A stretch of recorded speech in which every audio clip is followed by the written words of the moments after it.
Greetings, duelists, and welcome to another deck report. This is Season 4, Week number 10, and we're back to Maliss this time.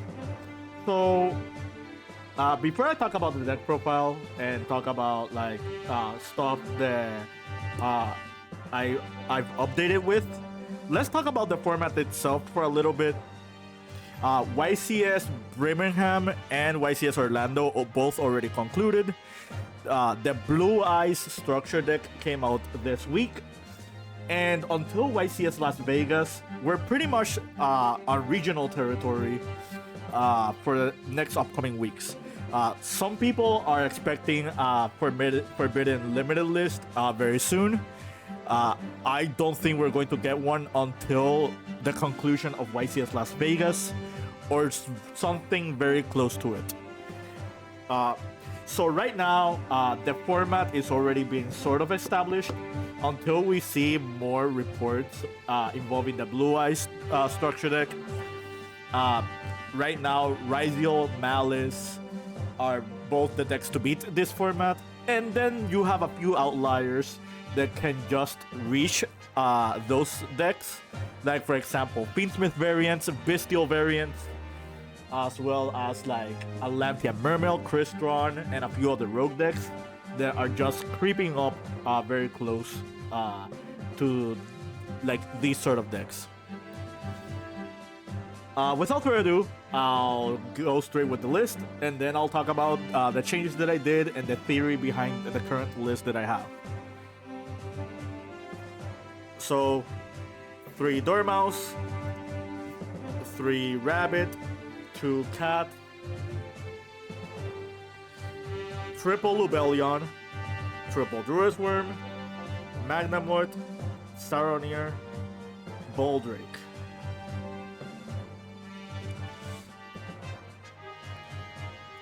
Triple Nessie, triple Mothman, double Jackalope, double Tsushinoko.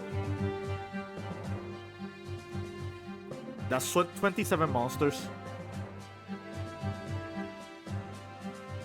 3 Underground, 2 Allure, Branded Regained, triple Talent, Enemy Controller, and Ghost Sarcophagus.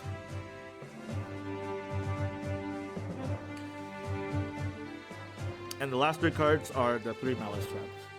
This is an exactly 40 card list.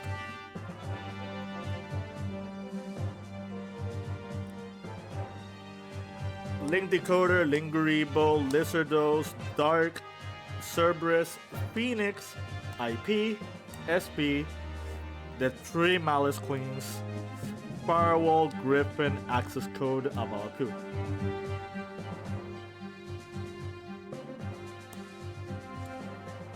Side deck: Chupacabra, Bigfoot, 3 Shifter, Thrust, Talent, Lightning Storm, Duster, Call by the Grave, Dominus, Impulse. So that's the list. I guess I'll start with the main deck. The first thing you're probably noticing is that I'm no longer on 45 cards. I'm now in 40, which is a very healthy number considering the fact that I'm playing 10 dangers. I lowered my danger count from 12 to 10, and I upped my bestial count as well, but I just like shaved the non-engine I was playing in order to play this package.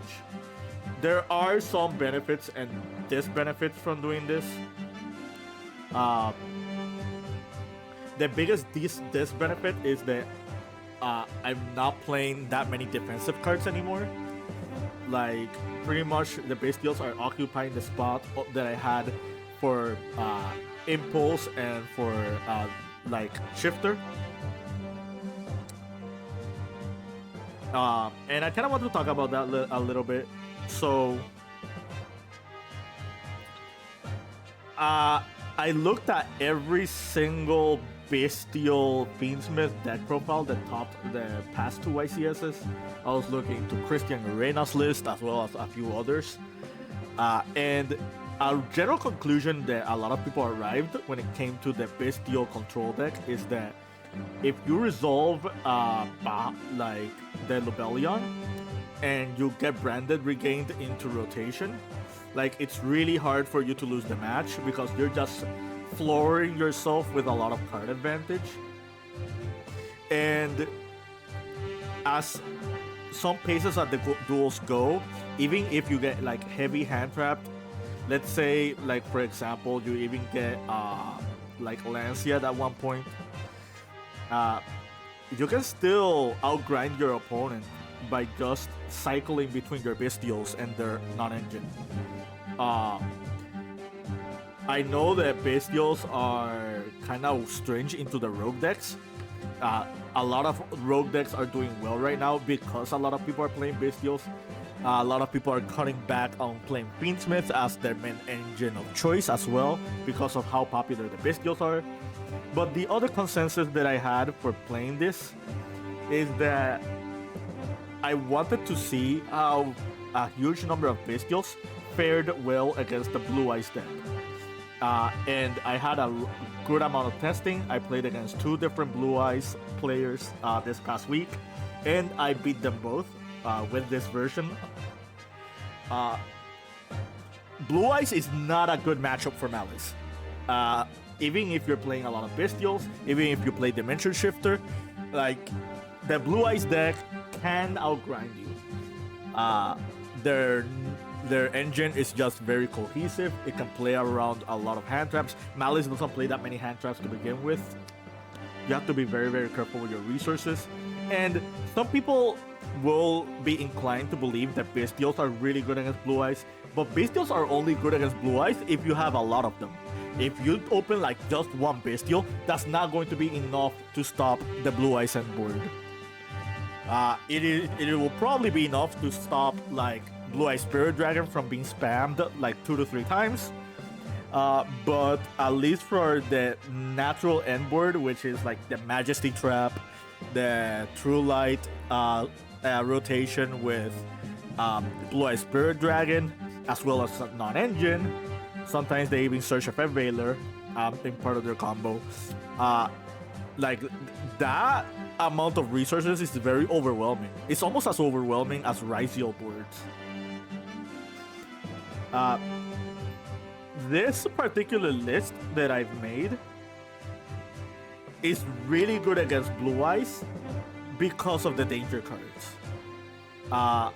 What the dangers provide for Maliss that is opposed to like other Maliss variants is it gives you a lot of extenders to just distract your opponent and like make them waste their resources on you before you go through your Maliss and Bestial lines. And so far it has been working out for me. So you probably noticed how Bigfoot and Chupacabra are now in the side deck. I wanted the deck to be as consistent as it can be, but at the same time, I did not want to overlook this, like these dangers, because when you go second against your opponent, having more dangers is actually good for you, because one, you get to draw into your non-engine quicker, but at the same time, like Bigfoot and Chupacabra are just really good going second cards. Like, if you resolved, like for example, a Nessie into a Mothman, you can and you can Chupacabra back one of these two. You can Nessie into the Bigfoot and just have Bigfoot run over something your opponent has.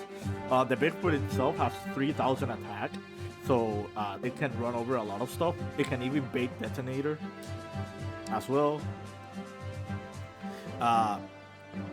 Like, there's a lot of value behind the dangers, especially if you pair them with nightmare monsters as well.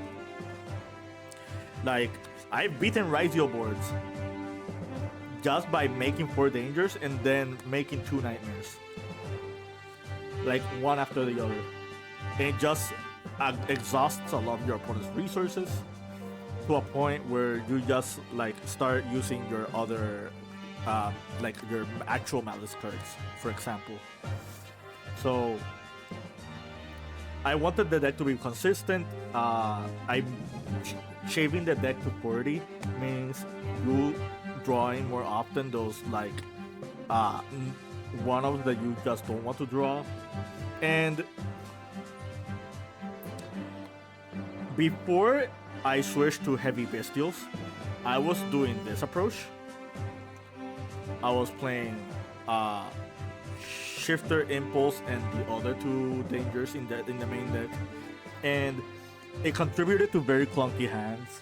It contributed to those hands that were just very weird when I went first. And again, I just wanted the engine as be as most consistent as possible. If you go first game 1 and you resolve Bestial Lubellion plus your Malice combo, there's almost no way you lose. Like, it's just way too many resources that you're just like obtaining to the point where you just overwhelm your opponent. However, these side cards are really powerful. The really good thing about playing the Lubellion package is that unless your opponent is smart enough to pick up what you're doing, they won't expect these cards in the sideboard, because these cards naturally conflict with Lubellion. Whenever I go second, games 2 and 3, I side out Lubellion. If I go first, I side in the Impulse, but I keep Lubellion. Because my goal is just to resolve Lubellion as much as possible. And if Impulse gets resolved before the Lubellion, then you just pitch it away for a danger, and it's not a big deal. It's also become fodder for your other bestials. So, yeah. And I can say right now it kind of works. Like, a lot of people just don't see these cards coming when they see Lubellion in the main deck. So that was my philosophy behind that.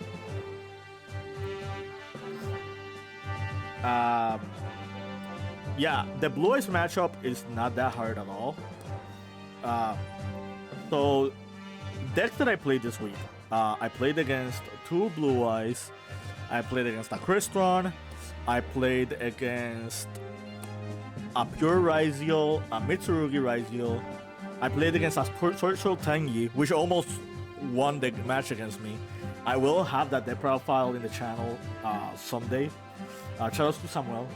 Like he goes to like not just my locals, he goes to almost every locals in the whole island. Also really good player. Yeah. And out of all the matches that I just mentioned, my only loss was to the Pure Ryziel deck in my last round in locals, which was against Brian Velez, which is he's a really good player in general. He was learning the deck, but he learned really quick. He learned how to dodge the bestials. He learned how to do the protect, how to properly read the hand traps, to protect the dual drive. So yeah, massive props to him.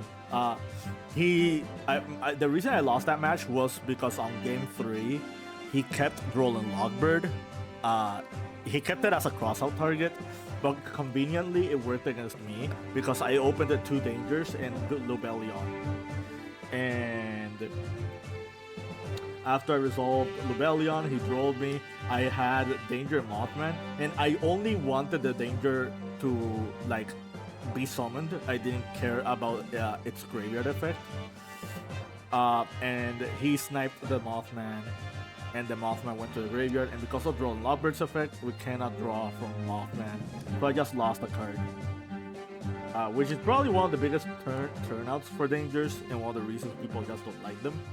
But again, I really do recommend you playing dangers, especially in a deck like this one. That's the only backfire that I've had, which did lose me the match. Outside of that, every other match has been very comfortable for me. I also played against the mirror match, and my deck is I'm not gonna say it's made to beat the mirror, but I've already got accustomed to playing against the mirror like enough times to be just comfortable against whatever they want to do.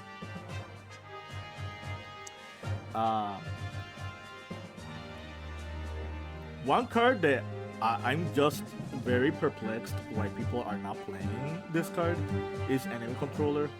I've already talked about this in past deck reports, but this card overperformed for me this past week.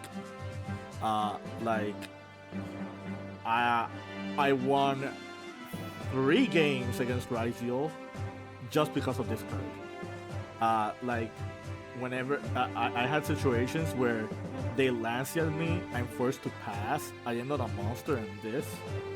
Like there was one game where I opened 2 of the Malice traps and I just triple thrust to set the 3rd one. And under Lancia, I just set these 4. These were my 4 sets. And what ended up happening that game was I used the TB11 to summon like Chessy Cat, or I think it was Dormouse. I summoned the Dormouse. I used Enemy Controller to steal his dual drive by tributing my Dormouse. And then on the end phase, I used GWC06 to bring back the Dormouse. And I used MTP 07 to just add like another Malice game. So yeah, that was very fun. I might play more of these in the future, but if you're a Malice player and you're looking for other tech cards to play in your deck that are not named Metaltronus, I think this is a really good one. Why am I playing Enemy Controller over Metaltronus? The number one reason I'm not playing Metaltronus is because I have to dedicate extra deck spots for it, and I have to make sure that I know exactly what I'm taking out of my opponent, or just like getting rid of my opponent. And I just like Enemy Controller as a more flexible card. It's a lot easier to activate. It can like pretty much secure OTKs sometime around. This cannot get Ash Blossom. This cannot get Dominus Impulse either.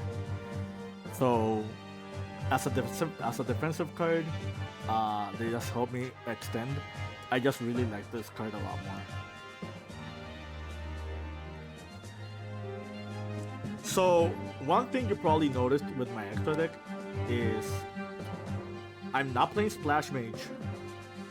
I pretty much just reached a point where Splash Mage is just not necessary for the deck, at least until Alliance Insight comes out. Post Alliance Insight, you will be playing Splash Mage a lot more, especially with the added Mister engine.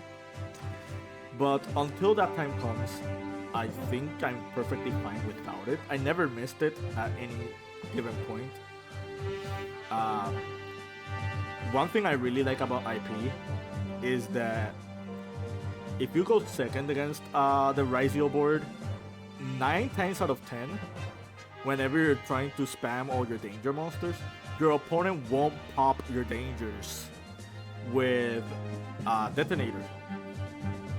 Like, I've had games where I just summon 3 or 4 dangers and none of them get like outed by Detonator.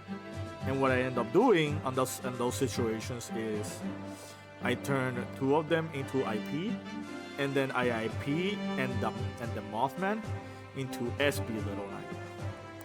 And what's really cool about this is if you're trying to get rid of the Rysio Cross, they cannot Detonator pop this because it is protected by the IP Masquerena. That did come up for me twice, and I won the match both times I did that. Other thing that I did was I made IP, and prior to the IP, I made like one of the nightmares. They didn't pop the nightmare, and then I went nightmare and IP into access code, and that is another situation for your opponent because your access code is under IP protection. So unless they have Imperm or Veiler for this is getting rid of their Rysio board. Like, they cannot Detonator out this, which is another really cool thing that I liked about IP. Obviously, against Lancia, IP into SP is really powerful. Funnily enough, I didn't IP into SP that much.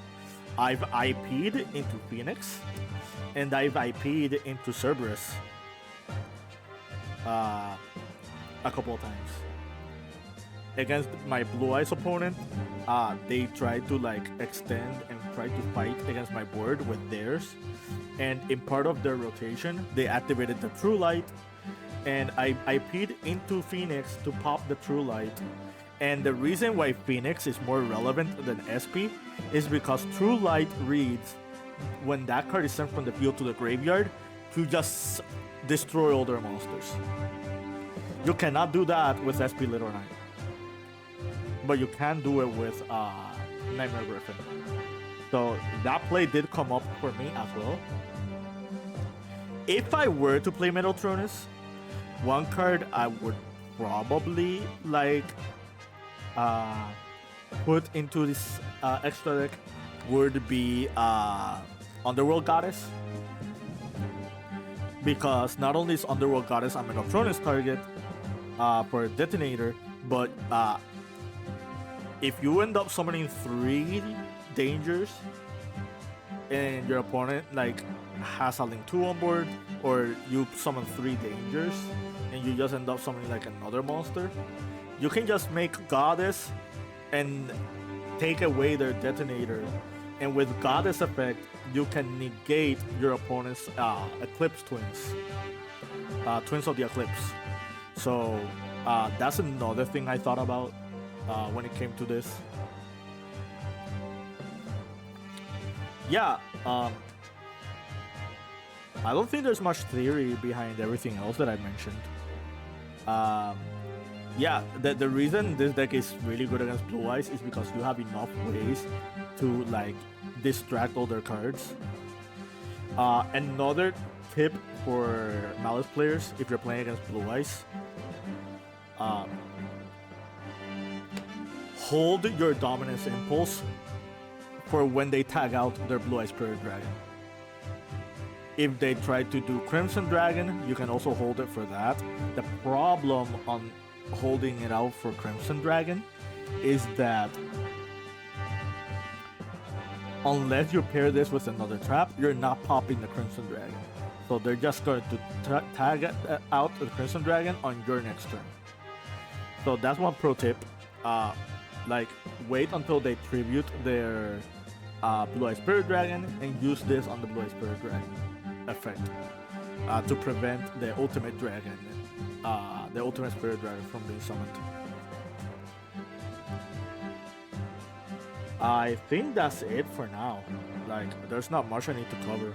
I think pretty much everything's self-explanatory. One thing that I also been doing, like this is specifically for the Danger build because I never brought this up in any other prior video, is because it did come up for me. I've had a situation where I had Lizardos and I had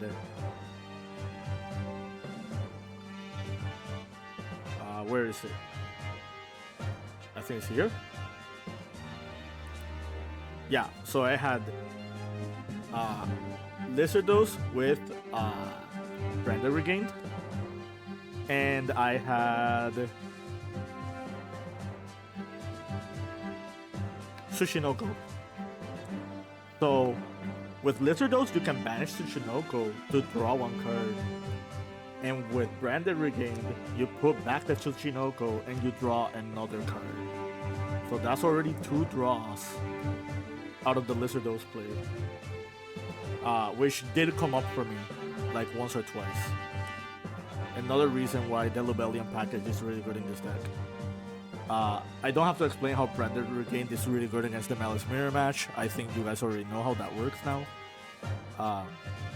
If not, I'll probably make another underground video explaining that with more details. But yeah, that's it for now. I hope you enjoyed this deck profile. I really think this deck is cool. I think the fact that I made it 40 cards is impressive to begin with. I did not break a single game after I put the Lubellion stuff in there, which is like very surprising. Yeah, I'm just rambling. Keep practicing and keep dueling.